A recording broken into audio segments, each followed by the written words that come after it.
லட்சியம் இல்லை. மண்ணை சேர்ந்த பின்னே அதன் சேவை தொடங்குமடி. உன்னை காணும் முன்னே என் உலகம் தொடங்கவில்லை.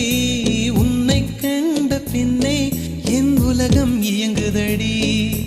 வானத்தில் ஏறியே மின்னல் பிடிக்கிறவன் பூக்களை பறிக்கவும் கைகள் நடுங்குகிறேன்.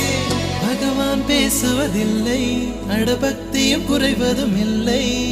காதலி பேசவும் இல்லை, என் காதல் குறைவதும் இல்லை.